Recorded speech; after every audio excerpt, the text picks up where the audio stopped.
No, I'm just gonna go home to Iowa. This will blow over. And by now you're thinking, I'll just go home to Iowa. This will blow over. But if you're this far in, your home has been set on fire. What? No, it hasn't. I'm Googling. And by now you're...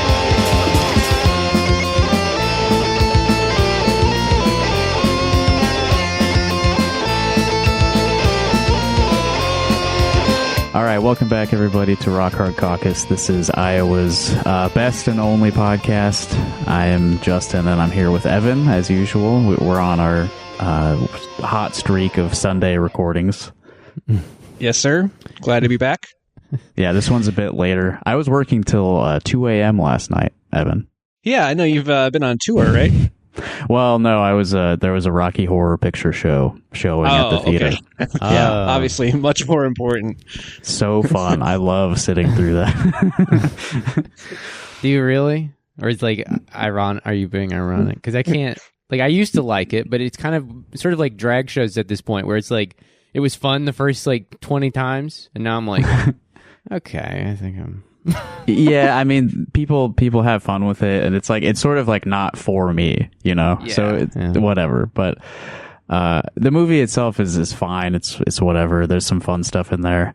I really enjoyed the Meatloaf scene this time. I usually like him, when he rides a motorcycle around the room. Yeah. But the way that they do these live showings, there's like somebody like riffing nonstop on a microphone while the movie's playing. Yeah, I don't know about that. It's not my favorite. Sounds, yeah. I've never experienced that in person. Like, you can riff about a bad movie, but like Rocky Horror Picture Show is a good movie. How do you riff about on it? Well, they've got like a script, I think, because it's like the same jokes every time. They should do that for Killers of the Flower Moon. Just every screening you go see, someone's riffing about it. I've been seeing that as a trend that people have been having like inappropriate movie theater interactions at that movie. Well, I mean, it's the thing. I used to live in Austin, and that's where the Alamo Drafthouse got started. Sure. Mm-hmm. And 15 years ago, before it had like spread to every major city in America, it was the whole premise, right? Is like you go, you eat your food, you get drunk, you sit there, but you can't check your phone, or like the Gestapo comes and they throw you out. Right. Which is like fine in theory. Like, yes, it does annoy me when people check their phones, but I genuinely think I think it was a massive overcorrection. Right. Because I feel like they've taken it to such a degree that it's hard to even go and have a fun time anymore. Well, not that I've been to one, because there's not even one in like a 500-mile radius to me. Yeah, I don't even know where the closest one would be to us. Yeah. Yeah, I don't think we have them here. We have something called like Flick's Brew House, where you can go and get like full service food and beer to your seat, which is like way distracting, honestly. I would rather just go to a regular theater. And it's way expensive for they do that at Applebee's Alamo too, right? They bring you stuff to you as you're in there. I mean, that's your shit. That's worse than just looking at your phone for a second, right? No, it's seriously, it's more distracting than looking at your phone. Yeah. But like, I don't know what made me think of that, but like, I guess it was the fact that like you've seen all this commentary around people like sort of losing their minds in movie theaters and in concerts. They like throw shit at the screen. Oh yeah, or throw shit at the becoming band. feral. People are getting yes. Yeah. I genuinely, Taylor Swift. Yes, yeah. I need to go see that in theaters. Not for the movie. I just need to see how people react to it, like as an anthropological experiment. But I genuinely think the reason why is because people need to comment on everything. You know what I mean? Like TikToks and like running commentaries on like videos and stuff. Like they need to in some way feel like demonstrate to the world that they are personally digesting it. I guess that's the way they do it. I have something to say about this. Yes. Yeah. And so at a concert, though, like at Death Grips or at a movie theater where no one can really hear you over the sound of the screen, that just breaks down in your mind. And what you wind up doing is just throwing shit and, you know what I mean, hitting the Death Grips guy with like a full Coke can. Well, you got to create content somehow by any means necessary. Yeah, you have. That's the thing. Everybody is realizing this, like all the world governments. Like If we were about to enter another world war, like imagine how cringe it's going to be that every single one is pumping out content.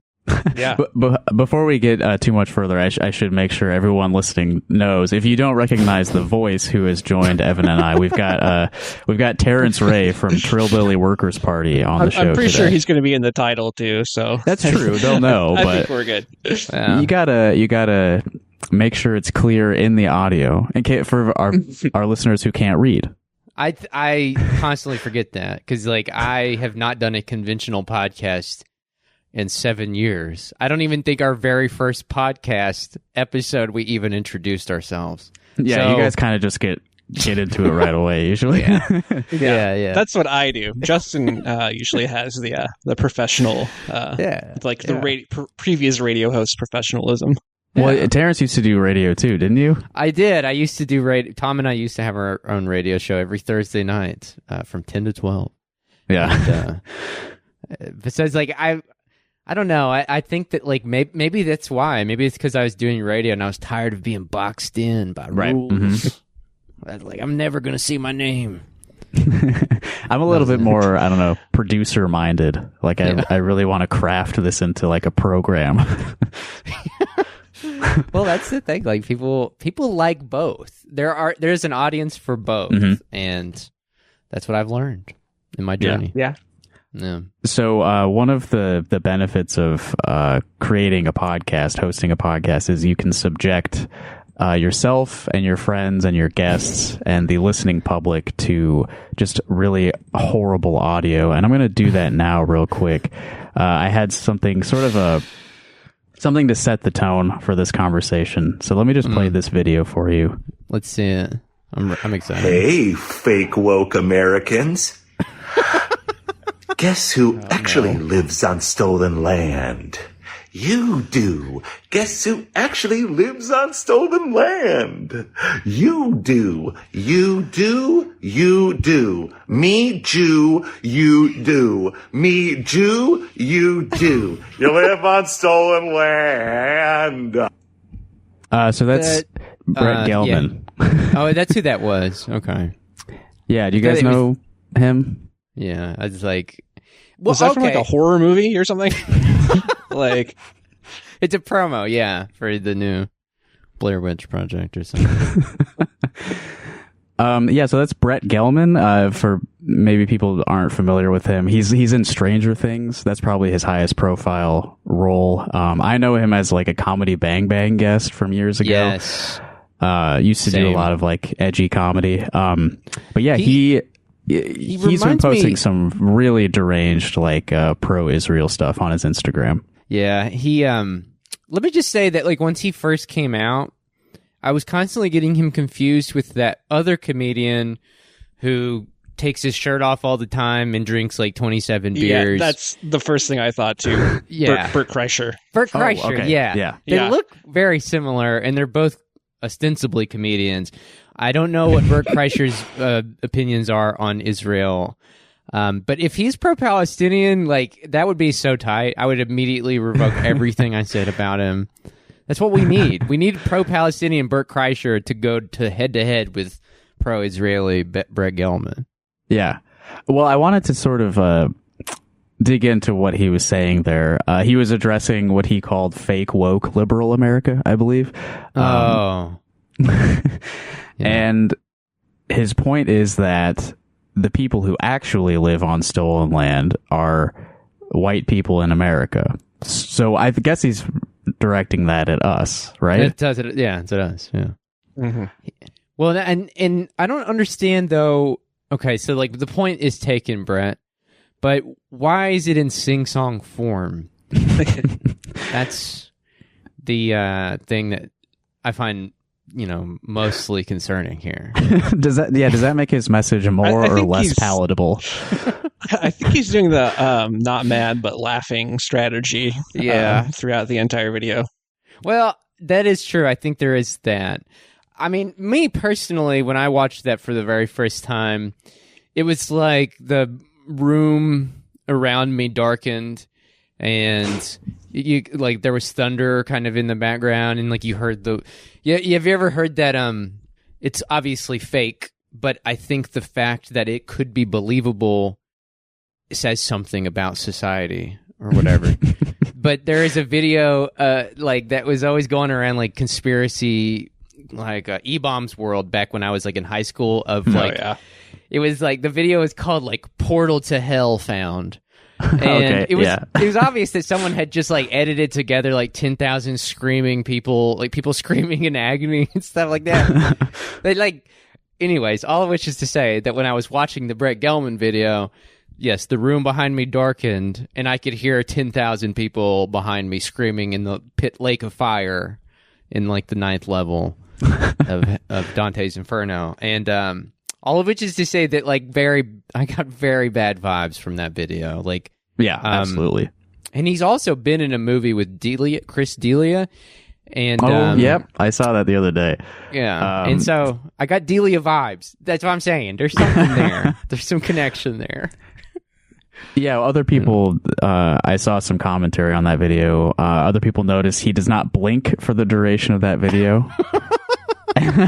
And other people pointed out that there has been a few articles that Israel has become sort of a safe haven for people convicted of like child pornography possession in America. Oh, interesting. This is like So a cheese pizza D'Elia restaurant. thing. Yes, that makes sense. Yeah. I saw that D'Elia movie when I was looking up Gelman's like filmography. Someone else was in that was concerning. Let me just remember what that was. It had like 12 different comedians in it, which is how you know a movie's great. It's called Flock of Dudes. Flock of Dudes? Yeah. Oh, Jeffrey Ross is in it. Another guy who's been accused of some stuff. Jeff Ross, the roast master. Yeah, I was going to say Jeffrey Ross. He's the listed as roast Jeffrey. master. Yeah. Roast master general, yeah. Yeah, a few years ago, there was this woman who accused him of abusing her when she was like 14 or something. Yeah. Yeah, I think I heard them talking about that on Cumtown one time. I believe that they... I think that came up. I believe that is like... I don't know. If I remember correctly, I'm pretty sure he like fought to the accusations and managed to like do a kind of like Johnny Depp, Amber Heard thing to his accuser. It seems to have gone away. Yeah, he like sued her and no one talks about it. Very weird. But also John Gabris was in that movie and I like him. Yeah. John Gabris. Let's see. Another guy I know from Comedy Bang Bang. Oh, right. The plot is amazing. Adam Chris D'Elia is a 30-something man-child who lives a ridiculous lifestyle with his 3 lifelong friends. After he is evicted from the house they ruined together, and his ex starts dating a successful celebrity, Adam decides it's time to grow up by breaking up with his friends. Dude, if you just had a little bit of money and access to... what is this, like 16 of the like most B-list comedians in Hollywood, you could make a pretty good film, I think. I think so. So that's probably a good movie, is what you're saying. That's what I'm reading an article here that they tried to get NBA star Blake Griffin to be in that movie. Like I love how that's become a kind of like, I feel like you're seeing this a lot. I think they did this in that Rachel Sennett movie that just came out, but they just like find an athlete who's, somewhat funny and then throw him in the movie. I feel like that's how The Rock got his whole like career started. Yeah, Kareem Abdul-Jabbar was in Airplane. That's probably the biggest example of that I can think of. Yeah. Yes. O.J. Simpson had a little action. Yeah. You're right. And then, there's a good LeBron history of that. James in that Amy Schumer movie. I was going to say Space We're going Jam full 2. circle with... We are. Oh, yeah, Schumer, yeah. Yeah. I was texting with Tom the other day, like, Amy Schumer is the textbook example of when fame goes to your head. Like, the textbook bad case. She's just so awful in every way, and she's just a complete mediocrity. There's nothing there. It's not like... I don't know. It's just been, like, one decent movie. Yeah, I have not followed her career closely at all. But she's another one who's been posting some really, really good celeb Israel takes. Yeah. Well, I don't understand this. like, why are celebrities, actors specifically, so fucking stupid? I do not understand. Like, I mean, across the board, there's like 3 that aren't. There's like, seems like Daniel Day-Lewis is a pretty well-read, smart guy. Like Ed Harris, Wallace Shawn. Wallace Shawn. Wallace Shawn's definitely a good one. Yeah. The guy, the best. The uncle from Succession. I can't remember his name, the actor.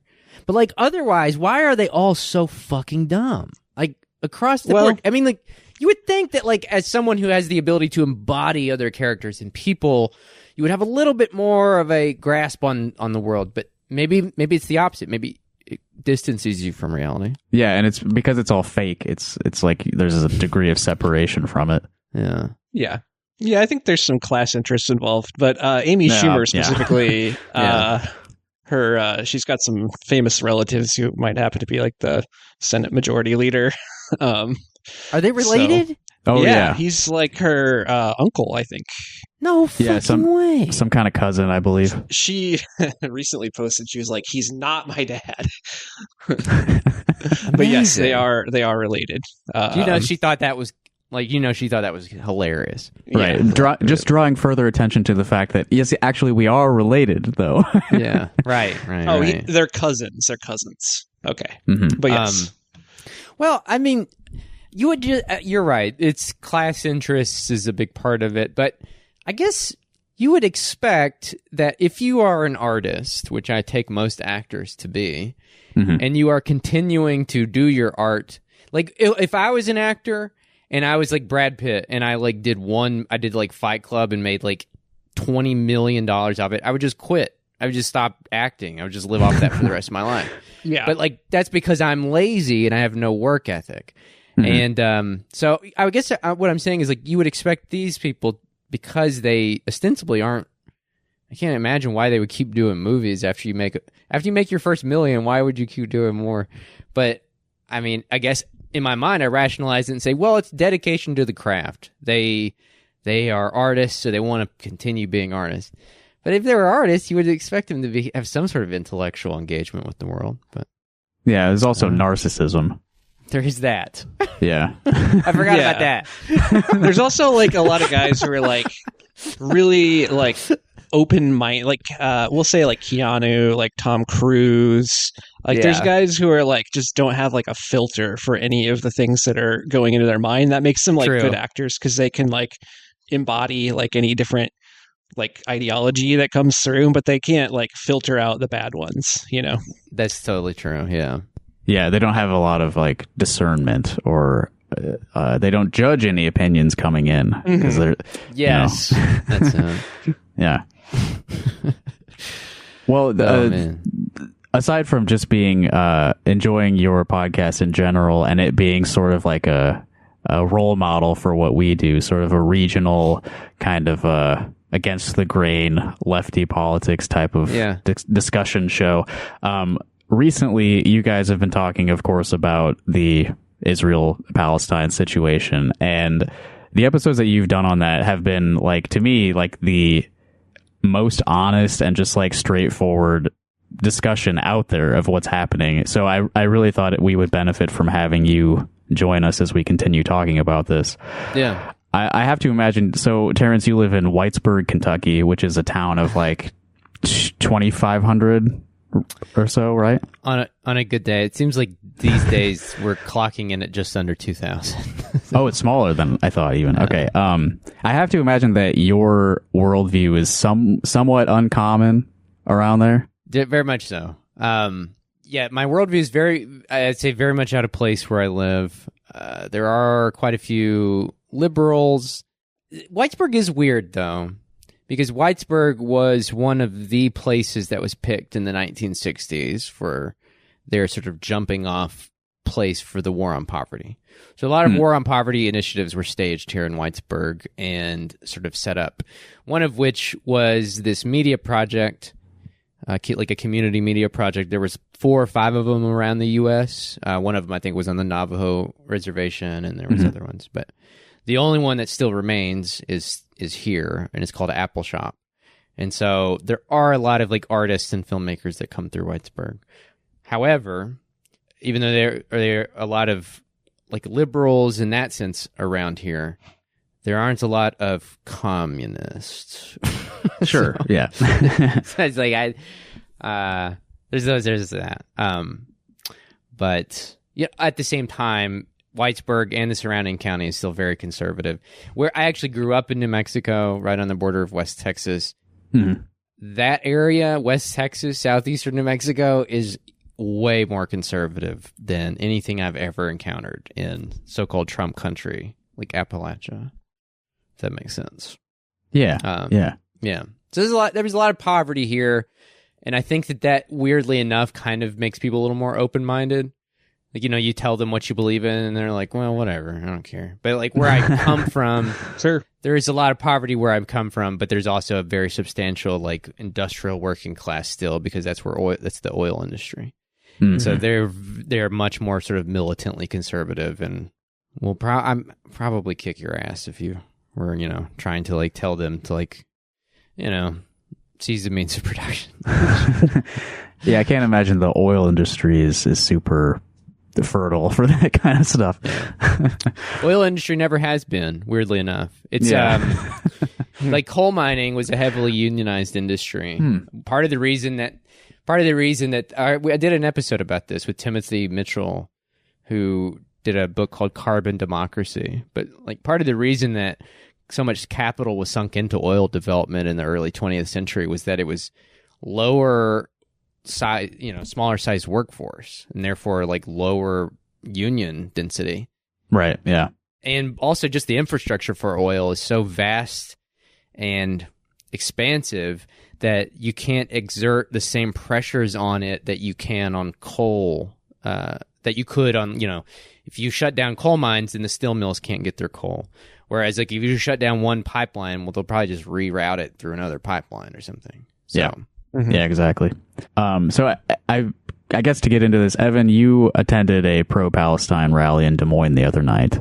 I did. Right. How was that? It was great. There was a great turnout, great speakers. We marched all the way from the east side or the west side of the river all the way across the bridge, the east side. I think they said about 1,000, probably estimate 500 to 1,000. But yeah, it was good to be out among like-minded people. Only other interesting thing was before the rally started, I drove by and there was a lady on the corner that had a Liz Cheney for Speaker of the House sign. This was before they elected Mike Johnson. So like, I don't really know what her angle was. They didn't get the memo. I assume she was like a moderate Democrat, I guess, because there were people, proposing Liz Cheney as like a compromise candidate, right? Yeah, which a compromise that none of the Republicans want at all, right? Yeah, that's much more of an extremist position than anything that was put forth at the Palestine rally. So, yeah, I'm sure. Yeah, there was one in Iowa City as well on Friday, but I wasn't back in town yet to see that. I think that's, for anyone who lives around here who's listening, I think that's going to be happening every Friday at 3:30 on the Pentacrest, so I'll try to hit the next one.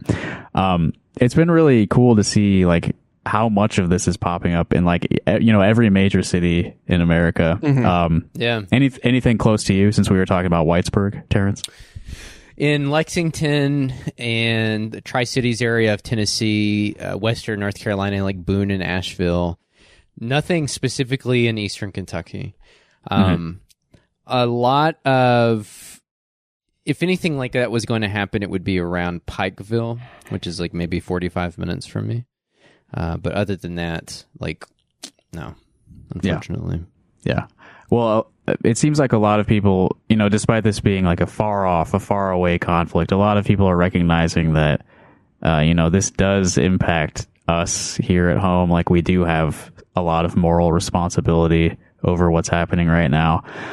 And that was really demonstrated to us by some recent news pieces at KCCI that I thought we could talk about a little bit here. And I shared this with Tarence ahead of time, so he's seen this.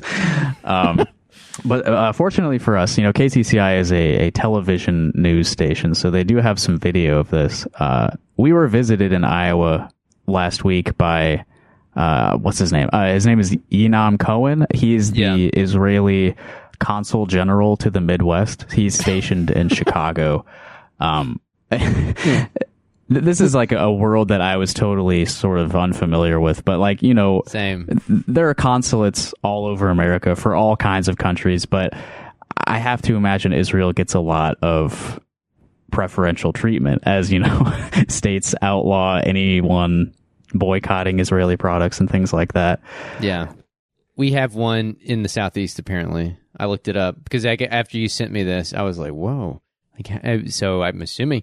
Like the title, I guess, is like what's just kind of funny. It's like a consulate general to the Midwest. It's like, what do we need to really shore up here? It's like, but like I dug into him a little bit, like his whole job, basically his like job profile and what he did before he got into that position. And he, worked in various consulates for Israel across the world. Mm-hmm. I think he Germany, Colombia. Prior to his diplomatic career, he worked as a strategics consultant at Shaldor Limited. I don't know what that is. Yeah, that sounds like a job. Evil shit. A job that means nothing. Yeah, but I'm sure it is something horrible. Strategy and management consulting. So yeah, probably some like McKinsey shit. An Israeli strategy boutique. That's what it's called. Wow. Strategy boutique. Strategy boutique. Some kind of euphemism. Yeah. I was like, well, that's the thing. It's like, they're like, is your carpet bombing artisanal? Like, they want to make sure that it is as authentic as possible.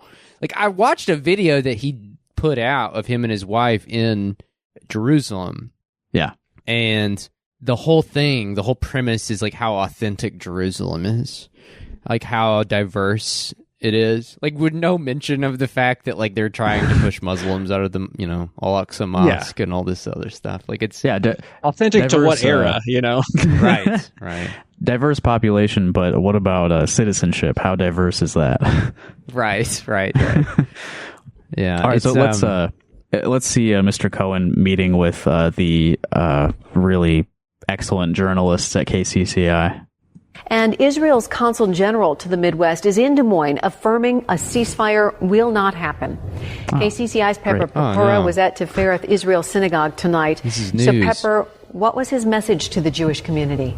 Stacey, Enam Cohen went in depth on the politics of the Israel-Hamas war, but he also talked about how the conflict abroad is playing out in the United States. Tonight, Enam Cohen praised Iowa's response, expressing appreciation for the shows of solidarity happening. Yeah, there's a sign in front of him that says, "Please do not take pictures or videos." It's because if you did, the flash would bounce off of his shiny bald head dome and like take out 3/4 of the audience. With like some sort of like epileptic. Like the motherfucker is so bald. I mean, I say that actually as a compliment. Like I wish I could pull off. Right, it's perfectly smooth and shinier than most heads, I think. Very, very shiny. Yeah, it's not so much the lack of hair; it's just like the incredible sheen that he gets off of his scalp. It's the sheen. Yeah. Anyway, we are watching a video that has a sign prominently saying "Do not take any videos." But which is curious. It's very curious. How did we get this? Leaked video on KCCI.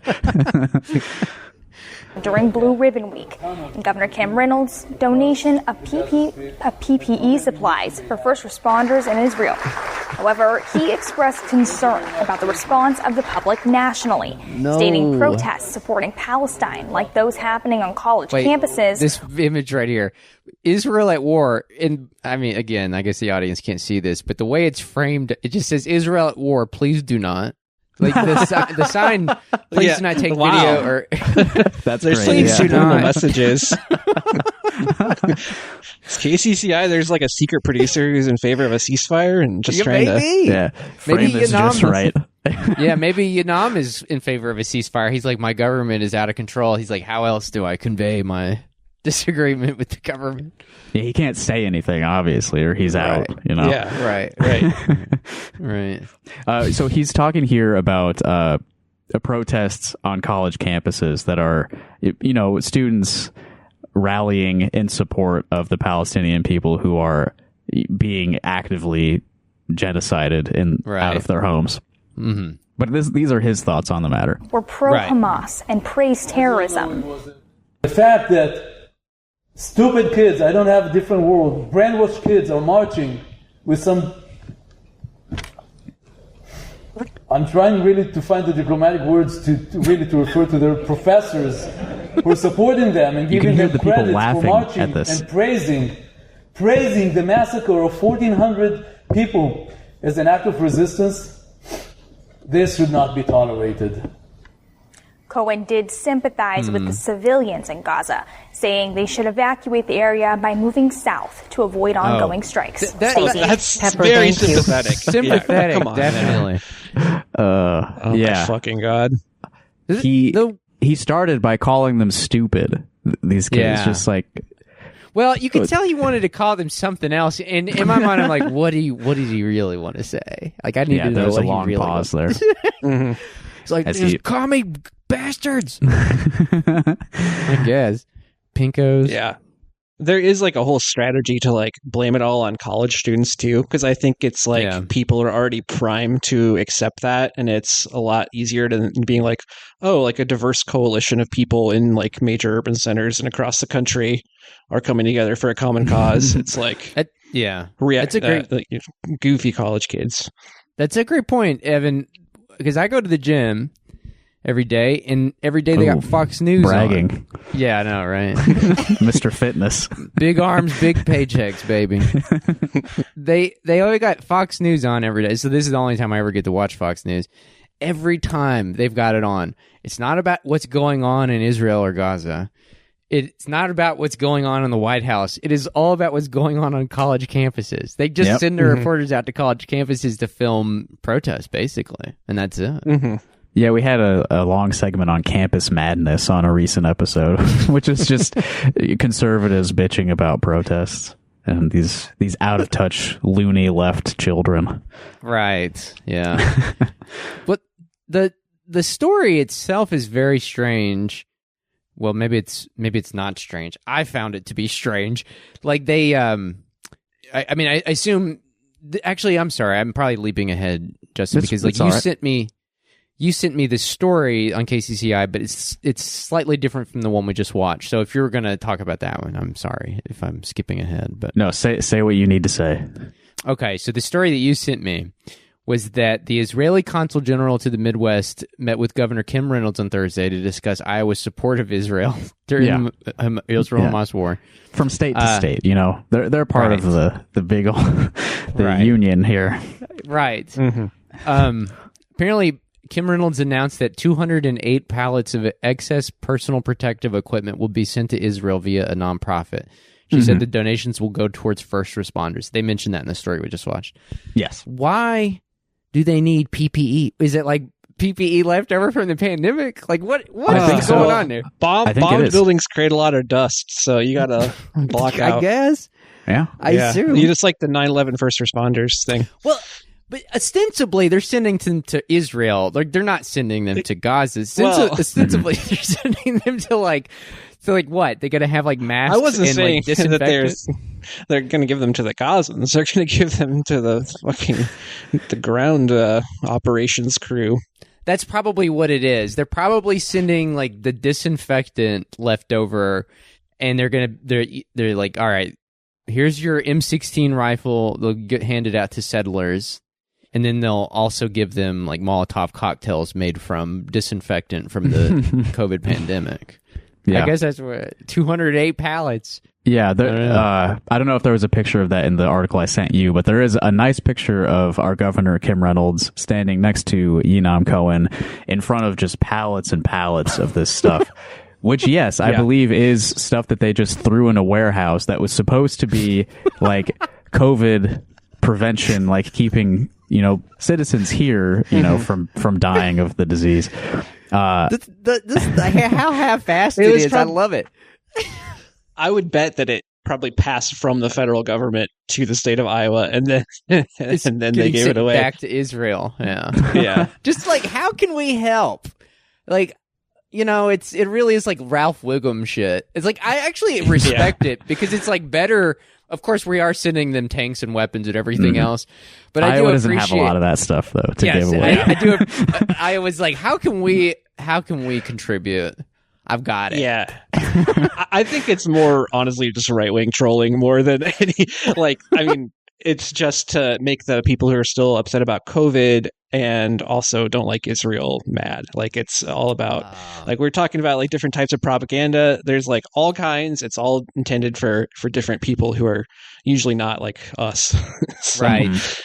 100%. Yeah, I mean, I don't know the full story behind that PPE, but like, yeah, I imagine federal dollars paid some supplier, and then it just sat in a warehouse, and now she has somebody on her back. Like, we need to clear out this space. Can we just ship all this shit to Israel? Yeah. I don't understand this, though. Cohen said, Israelis today see the pictures coming from Iowa, coming from the Midwest, and what they feel is that this is great because we're not alone. People see us, people support us, people understand what we're going through, and that is a very strong message. What pictures from Iowa? What pictures are coming out of the Midwest? I don't know. Like, KCCI was there. They were there at the protest. They're actually the only camera crew that I saw. That's good. And I think they didn't actually...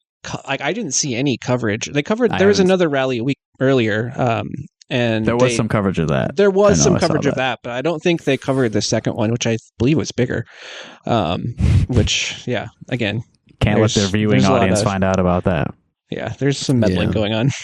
I just like the thought of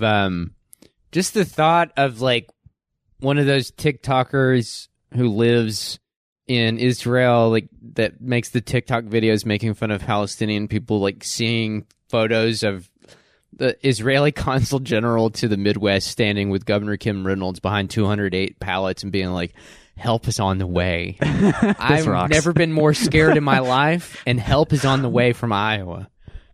Masks. Thank you so much for the masks and rubber gloves.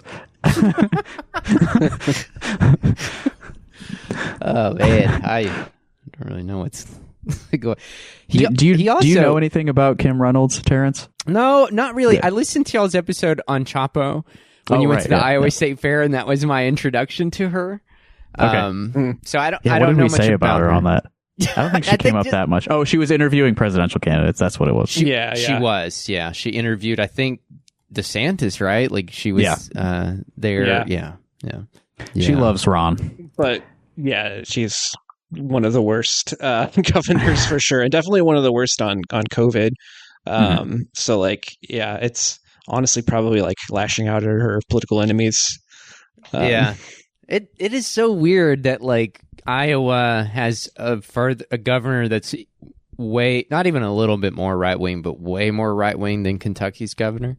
Like, we have a actually pretty liberal governor. It's very strange. Who's your governor? I was looking at this recently, but I can't remember the name.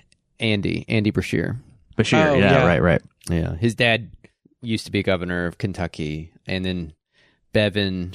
Mm-hmm. His dad was the governor before Bevin, so Bevin was more like Kim Reynolds. Yeah, right. Kentucky is a weird state. It's very weird. Yeah, well, I'd say there's probably some similar dynamics going on because it was only. Well, it was a while, like, since we've had our last Democrat governor, but before that, it was pretty back and forth. Yeah, of course. And also, she was appointed by Terry Branstad. Yeah, he was our longest serving governor, and so, like, by association, I think she got a big leg up. I'm looking at a quote right here from Kim Reynolds about the new education law restricting books in schools. Yeah. She said, "We are way off course. Our kids and our teachers deserve better. They deserve the tools to help these kids succeed, not a damn distraction on a nasty pornographic book that should never ever be in a classroom." I haven't seen that quote from her. She said, "It's just a distraction. They're blowing it out of proportion." I don't know if I'd use the word blowing it out. That's a tough one. In a thing about sex. But whatever. Yeah. Back in my day, we had to just look up the swear words in the dictionary. That's the best we could do with books. Oh, shit! There has been a list going around of the books that have been challenged in the Iowa City School District. It by Stephen King is on there. Yeah. That's the one that I agree with. Should probably not be in the kids' libraries. Yeah. There's one scene. If you just kind of notorious. Just rip out a couple pages and it would be all right, I think. Yeah, all the murderous clown stuff is totally fine. That's all good. As usual, it's only like sex and gay stuff that they're really like worried about. So like books about violent murders and stuff, that's all good. That's all totally good. I mean, the Bible itself is extremely violent, but I mean, it's a very like cliche, it's like a very trite statement, but it is true. Right. And there's some weird sex stuff in the Bible. You know? Yeah, there is. You're right. There's like incest pretty early on. Yeah. Well, turning a woman to a pillar of salt, you would think. Yeah, I don't know. It's pretty weird, pretty sexual. There's some fetishistic stuff. Some fetishistic stuff going on. I have a second video from the KCCI Enam Cohen thing. They actually interviewed him like in studio, so let me pull that one up here. Oh, they brought him in. They were like, come spit hot fire to the masses. Yeah, can you come share your sympathy with the people you're forcibly relocating and then bombing as they flee? Yeah, could you share your sympathies with those people? Just like the least charismatic. I mean, honestly, it's been pointed out over and over again since this started, but just how insufficient Israel is at winning the war in the court of public opinion. Like, I am genuinely shocked. Like, the more they're out here, their emissaries, like cultural emissaries, political emissaries, the more they're out here making the case, the more they like push public opinion to the side of the Palestinians. I mean, I don't know. Yeah. If I was them, I would just shut the fuck up. I don't know. They're high on their own lies. I mean, they've like gone for decades without enough pushback, and now like they don't know how to handle it. They've silenced the opposition. I think you're right. I think you're absolutely correct. And honestly, this is something I've not really seen anybody talk about, but like the historiography of the Israel lobby in the United States. I was reading a book the other day written in 2009 about the history of like Jewish militants in the 20th century. The book was originally written in 1983, but they reissued it in 2009. And they were saying in the preface that like a book like this couldn't even be written now. Again, that was 2009. But like in the early 80s, you could still criticize Israel in a in a way that would be, not get you completely ostracized from society. But I guess the point I'm trying to make is that like they've closed ranks on this so tightly, so strictly over the last like 10, 15 years, that you're right. Like they have in a almost sort of like dialectical way closed themselves off to any criticism at all. And that is partially what is causing their sort of missteps and everything on this. Yeah, they're no longer capable of arguing their case because they haven't had to. They haven't had to. Exactly. Yeah. And Netanyahu has nothing to lose. In fact, like, I mean, for his political career, this is like his last gasp, really. Totally. Because he was on the way out already. Hail Mary. Yep. You're right. Yeah. Okay, here's Enam Cohen in studio. An Israeli diplomat met with Governor Reynolds today to discuss our state's support of Israel. Chief political reporter Amanda Rooker asked him about the growing humanitarian crisis and how Iowans can help. We can't independently verify what the death toll is in Gaza right now, but we're hearing reports of... Does she mean like them specifically? KCCI cannot independently verify the casualty count? They're like poring over the documents, I can't make heads or tails of this. I've got it pulled up. Let me double check the date on that. Oh, fuck. I fucked it all up. When she was talking about the death count, was she talking about like Israeli? Like, I assume that's what... I would guess that's who they're talking about. You're right, because like there's been absolutely zero mention or even anybody caring about the Palestinian death count, other than Biden, who said we don't actually know, we don't have any way of knowing. What an asshole. This was pulled from the article, so this came out the 27th, so this is very recent. Yeah. Okay. Of lack of access to food or water, of children dying from airstrikes. Could you tell me a little bit about how the Israeli government is evaluating the human cost to this war? Yes, this is a major question, and thank you for asking. As I said, our direct goal is the leadership of Hamas, the terrorists in the Gaza Strip. I like how his accent makes terrorist sound like tourist. Hamas, the tourist group. Also, I think he mistranslated because he said our entire goal is Hamas. That's a very vague statement. Like, are you like looking to link up? Again, maybe he's sending subliminal messages here. He's like, help me. They've got me imprisoned. Like, help me. I have to go to Chicago and defend ethnic cleansing. Yeah. I have one of the most evil jobs in the world. Well, yeah. Unfortunately, what they're doing is a double war crime. Not only do they kill intentionally Israeli citizens, but they also hide behind their own civilians and use them as human shields. And what we're doing is that the Israeli Defense Forces called to the civil population to evacuate to the safe zones in the south to make sure that we're only fighting the terrorists and not the civilians. Unfortunately, Hamas is blocking their own people, preventing them from evacuating to the south area, and this is devastating.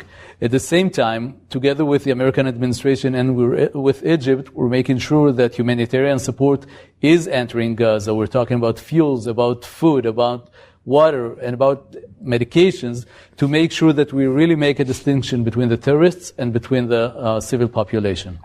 Okay, he's just lying, right? Yeah. Like, this is just not true. They literally cut off the fuel, medical supplies, water, like everything he just listed. They're openly saying that they did those things. Right. But not on local TV news in Des Moines, Iowa. They say the other way. Right. That is true. I'm again, once you send this to me, Justin, I was like, who is my Israeli consul general? And she's based out of Atlanta, but Kentucky is in her region. Yeah. And I went to their website, and they've not updated since 2018.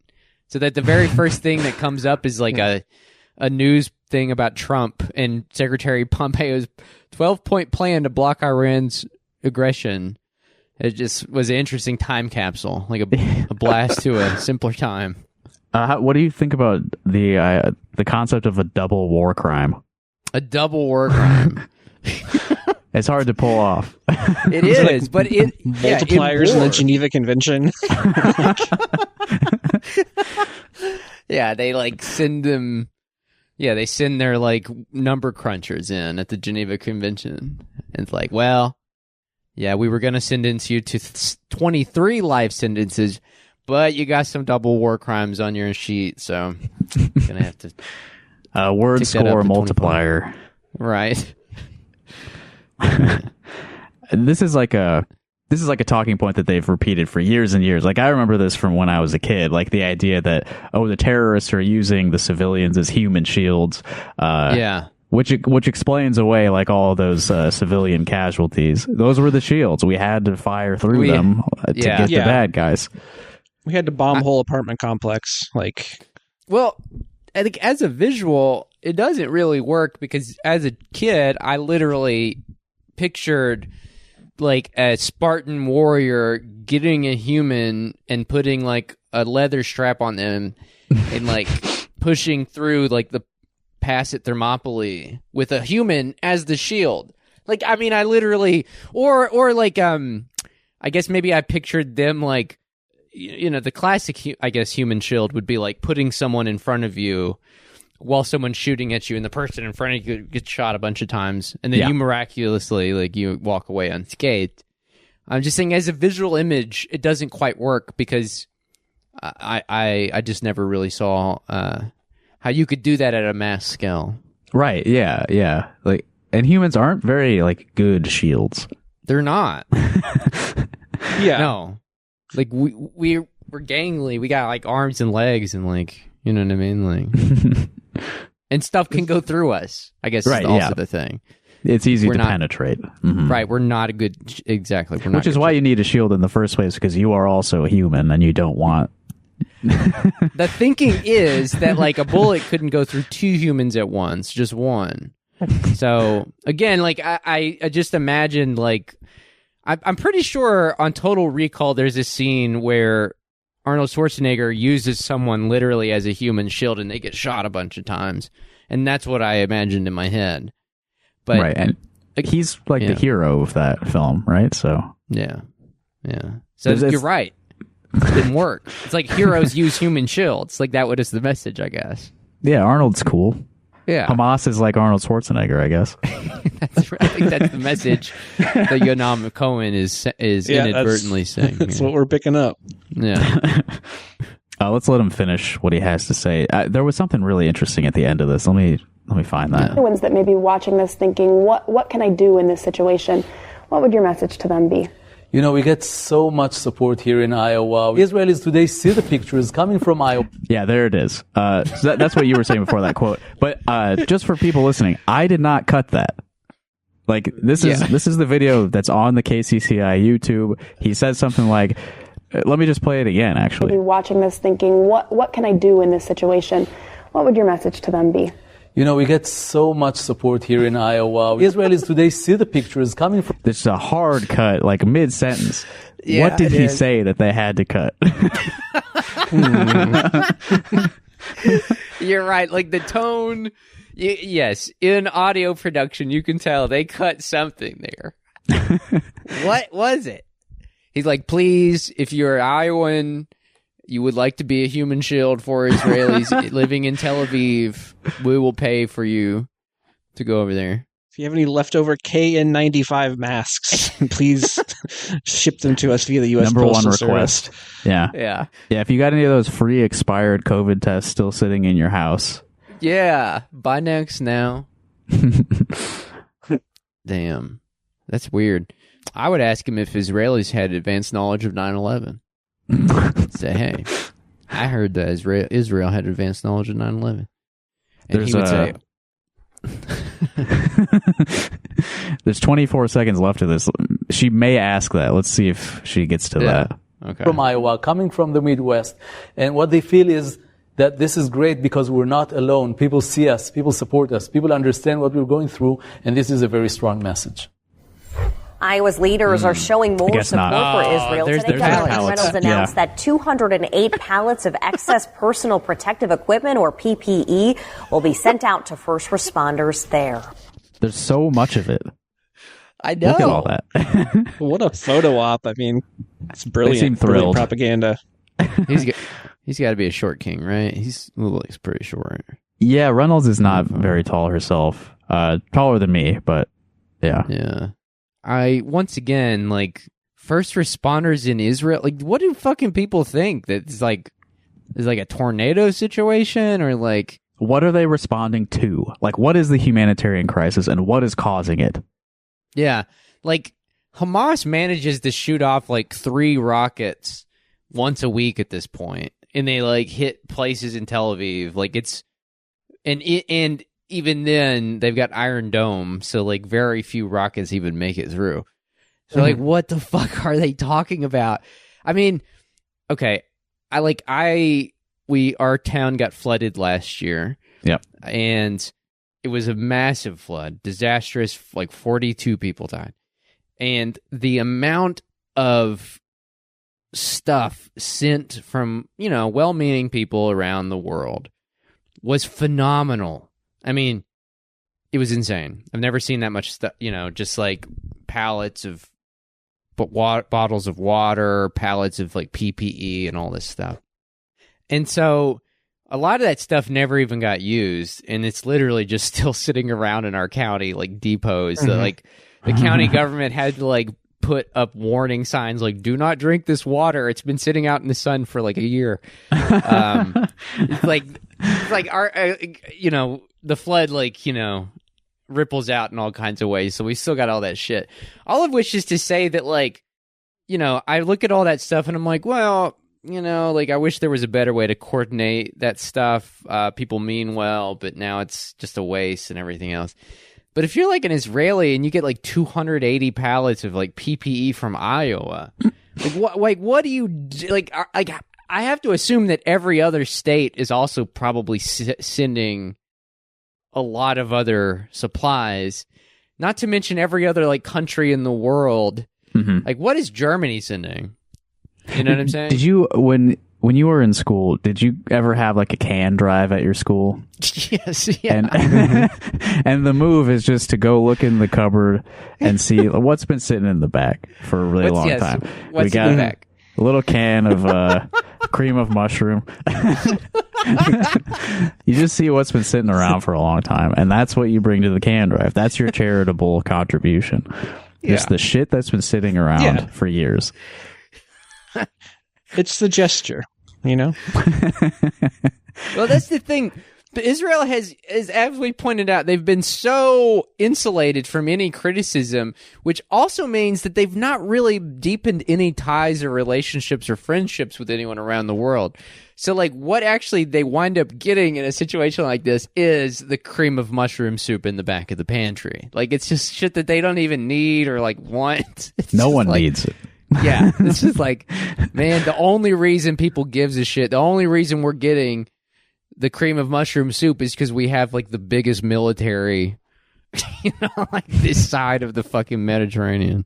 Yeah, we got all those consulates all over that country, and for fucking what? Pallets of unused PPE. You have like MREs and stuff. You know what I mean? Like those food things that, I'm sure there's some of those in there. Again, something that Israel does not need. You know what I mean? Like, I forgot. I have my notes pulled up. I forgot I had one more thing about Yenam Cohen that I pulled up. There was this article in Chicago Business. This is written by H. Lee Murphy, who interviewed Yenam Cohen. And one thing I wanted to pull out of that, Terence, you know about there was like a little Muslim boy who was murdered by his landlord. Yeah. So H. Lee Murphy asked Yenam Cohen about this. One outgrowth of this hostility seems to be rising tensions between Jews and Arabs around the world. In the southwest suburbs last week, we saw a 6-year-old Muslim boy stabbed to death in a hate crime. Yenam Cohen's response to this: the Arab boy's death was horrible, but the crime wasn't committed by a Jewish person. Oh my God. Wow. Oh my God. So I wash my hands of this. Yeah. I have no culpability here. This wasn't one of mine. We haven't even gotten into the religious aspect of this, but I think they have those consulates because there's so many American Christians who are waiting for the apocalypse to happen, and which we're doesn't really to, require of course. What an absurd answer. Tom has a theory that Bibi he can flesh it out a lot better than I can, but Tom has a theory that Bibi's might be the Antichrist. That the Antichrist will present themselves as someone who sets themselves above the knowledge of God. You know what I mean? Which literally is happening. He has all the marks. Oh man, could you imagine what kind of mindfuck that'd be? You tweeted something about that, Tarence. That something about Israel, support for Israel is more fundamental to Judaism than belief in God. You tweeted something about that. It was a thread. It was a guy who worked for this guy didn't say this, but someone in the replies basically just spelled it out. He said the quiet part out loud.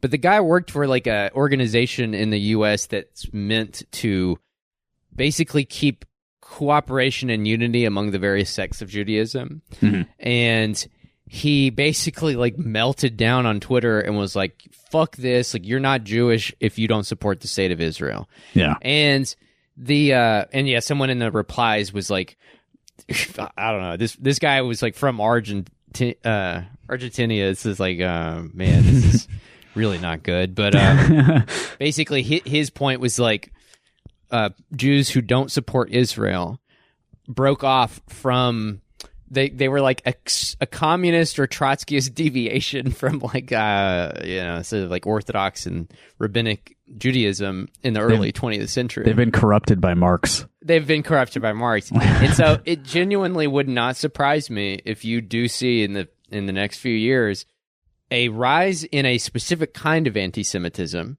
perpetuated by the state of Israel against Jews across the world who don't support the state of Israel. And that will be a absolute mindfuck for a lot of Americans to wrap their minds around. Because like Israel is a really weird thing for a lot of Americans. It's like loaded in all kinds of different ways, specifically through the evangelical and Catholic ideologies, and so you can see I mean I don't know. Anyways, I could see a situation where you do have a very scary sort of rise in anti-Semitism directed at this specific like break off of Jews, and I don't know. It really is astounding because this just blows my mind that like pretty much anywhere on planet Earth is safer for Jews than the state of Israel. Like Israel is the least safe spot on the planet for Jews. And that is, I mean, granted, that is probably going to start changing soon for all the reasons that's unfolded over the last couple weeks. But I don't know. It's just part and parcel. Like I said, I mentioned earlier, I've just been reading this book called Revolutionary Yiddish Land about early like Bundists and like early Jewish socialists in the 20th century. And just that like the dream of communism, the dream of like a better world, of a more equal world where everybody, is afforded access to land and resources and love and happiness and all this other stuff, was intimately bound up from the very beginning with the Jewish cause in Europe. And a lot of those early Jewish militants were such fervent communists for that reason. And a lot of them saw the sort of like coming utopia for not only Jews, but the entire human race in Eastern Europe, in Russia, and these other places. And what's very fascinating now is that in Israel, they specifically bury this history. It's not allowed to be talked about. They actually, in fact, blame the Holocaust on those Jews. And that thread that I pointed out was basically just another iteration of that. It's basically just another iteration of saying that the cause of communism was what, led Jews astray and caused the Holocaust. And that to me is extraordinarily anti-Semitic and very concerning because, like I said, it's, I don't know. I guess all my life or all my like post-Christian life, I've been wondering like when this will finally come to a head in America, when like Americans will have to deal with it, like both in evangelicals, American Jews, all aspects of American life, like when we'll have to finally grapple with this, and it's here. Yeah, I think we're there, right? Yeah, like it seems to be driving a harder wedge than it ever did before. Yeah, it's really bad. But yeah, the evangelical thing is really, I mean, like it's kind of funny. It's like funny to talk about, just in the sense that like I grew up with like all these. There's a lot of absurdities to it. Yeah. It's terrifying, but like there's so many funny aspects to it. Yeah. Well, like I said, it would be wild if the Bible was correct, but Bibi was the Antichrist. Honestly, like, this is the weird thing about like communism and Marxism, is that like there are a lot of parallels even with Christianity and early Christianity, and it would be wild if basically like it would be wild if like the Marxist critique of political economy and history kind of like does verify the Christian critique of the sort of like world, like sort of like metaphysical development of humans and everything. And it just like perfectly syncs up in this way that like Bibi, if not the literal Antichrist, is maybe like the material Antichrist on the on the planet. It like ushers in World War III. And man, that would, like you'll see a lot of crazy stuff among your friends and family members, because getting your Christian family to admit that Bibi is actually the Antichrist, that'd be crazy. You listen to the Trillbillies for future developments in biblical Marxism. We're very much on that tip. There's got to be some dissertations out there that really take that seriously, right? Yeah. Well, I mean, I do think that like there is probably something to say about like history being this like deep resonant structure that like that does rhyme, or it echoes across time and millennia, and and so I don't know. I mean, in that sense, like you can see how these things could possibly sort of like link up. Right. The Bible as a historical document. Yeah. Rapture is a kind of revolution in itself, you know? It is. It really is. It totally is. That's true. Yeah. All right. Well, I think that was a pretty good discussion. Thank you, Terence, for lending your intellect to this conversation. Don't thank me. Thank you, Yunam Cohen. We owe a lot to him for this past hour. We do. That's exactly right. Aside from Trillbilly Workers Party, the podcast, the Patreon, do you have anything else that you would like our listeners to be aware of? No, I've got the podcast I write mostly these days over at the Baffler. And I also did a podcast recently on the Worst of All Possible Worlds podcast about the album Jesus Freak by DC Talk. Oh, wow. We do a little bit of this. Yeah, so you'll check that out too. I've been plugging that. We had a lot of fun. So I'll put a link to that in there too, because that's definitely... I'm interested in that for sure. Yeah. What will people think? Yeah. That's the question we all ask. We have to ask ourselves. But yeah, that's about it. Go check out our podcast, Trillbilly Workers Party. You can check it out on Patreon, Spotify, and Apple iTunes. I co-sign that. We like to put music at the end of our podcast. I know that you have been in some bands before. Is there anything that I could put here that would be fitting? I play in a band called Slut Pill, and I also play in a band called Tenure. And so both of those are on Spotify. So you go check those out as well. Cool. I'll grab something from one of those, and I'll put that at the end here. Perfect. And Iowa people, if you're local and you would like some of your music to appear at the end of this program, go to rockhardcock.us. There's a link near the top where you can submit your music. You can also contact us directly at 319-849-8733 or P.O. Box 5336 in Coralville, Iowa, 52241. We would love to hear from you. We would love to receive your deranged letters that don't make any sense. I love reading those. Maybe next time on the show we'll read one of those live. Well, thanks for having me, guys. I had a lot of fun. This has been a great time. And I think more regions need their own podcasts. I genuinely think this.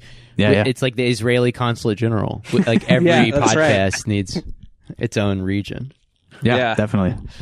If you're out there, if you've got another regional-based political discussion show, let's link up and build up our network.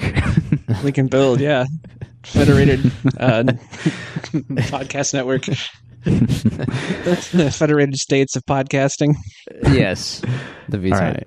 This has been Rock Hard Caucus. Thanks again, Tarence, and thank you for listening. Goodbye. Thanks, guys. Peace. Living on when the